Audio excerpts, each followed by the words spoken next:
Of course, we have to consider as well our faith in God. God sometimes allows us to go through some pain, some sorrows, but if we maintain our faith and our trust in God, God will bring those pains and disappointments to an end, and we will see better days. So again, here it's two messages in one. Our trust must be in God. If we are too careful, if we look at the sun and look at the sky, and we see it looking a little heavy with clouds, well, I'm not going to the garden today. Have faith in God. Have faith in God. Don't allow what you see with your eyes discourage you from doing what is necessary to be done.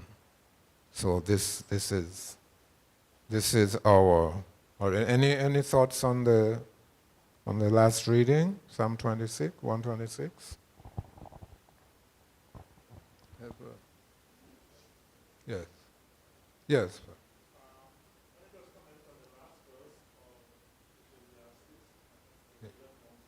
Yes. Yes. That's right. Exactly. Yes.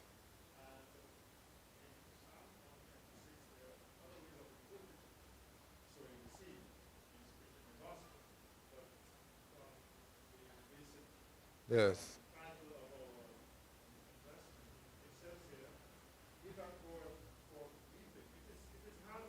Yes. Yeah.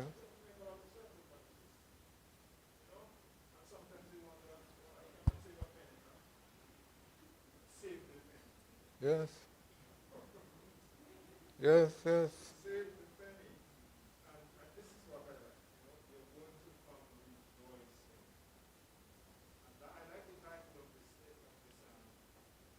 Yes.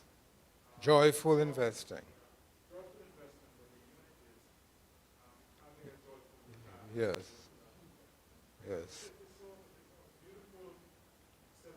And I have personally learned the wisdom, and I appreciate, God's blessings upon my life. Um, I had he was not really a friend, but an acquaintance. We were recruited in the same cohort, and we were trained at the police training school together. And he was a happy-go-lucky type of person. And he used to say jokingly, everything he said sounded like a joke. But I never really took this literally from him. He said, when I retire, I'm going to buy a cask of rum. And he said, a 40-gallon cask, the big buko they used to have. We don't see that so often now. And I'm going to buy a rocking chair. And I'm going to get a hose. And I'm going to pour a hole in the cask and set my rocking chair next to it. And that's how I'm going to spend the rest of my life. And, what does it say about the power of the tongue? Actually, this man retired early. And he became a complete alcoholic. And wasted his life. He died, I think, in his 40s. Yes, or very early 50s. And that's all he did. Drink and more drink from day to day. The hard rum. Not wine and beer, and these things are too light. The hard cask rum. And that is how he spent his retirement. So I guess he had spoken his future. And that's how it came to him. For me, I learned very early on from my very first job, for which I was paid $90 a month. $90 a month. I had to wait a whole month to get $90, and I had to pay tax on it. But I had decided I am going to try to save at least $5 every month. Every month. And I'm not going to take anything on credit from anybody. Well, that part of it I observed diligently, and also the savings. $5 a month, 12, $60. $60 a year in savings.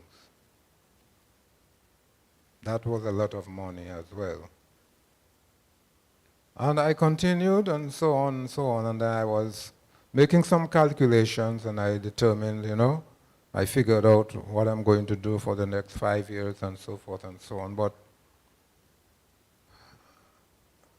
my calculations were interrupted very rudely and unjustifiably. I was retired almost 10 years before my retirement was due. But I thank God. God is so good. God is so good. God provides. God provides. I still did not have to take anything on credit, and God blessed me richly. Not with many riches, but that's my interpretation of God's blessing. Richly blessed me that I have a little more than enough for my daily needs. So there's a lot of wisdom in casting your bread on the waters, and you find it after many days, and getting up early in the morning, and not being afraid to go out and to work and to sacrifice and so forth, because at the end of it, God promises a reward. And if we continue to trust our God and to believe on His word, truly, He says and He promises, He will not withhold any good thing from us. And especially if we are not hastening to be rich, because a lot of us are putting ourselves under needless pressure to live in a way that is above our means. We are not behaving wisely in that regard. So if there are no more comments, questions, we will end our morning session at this time. Thank you. We await the arrival of the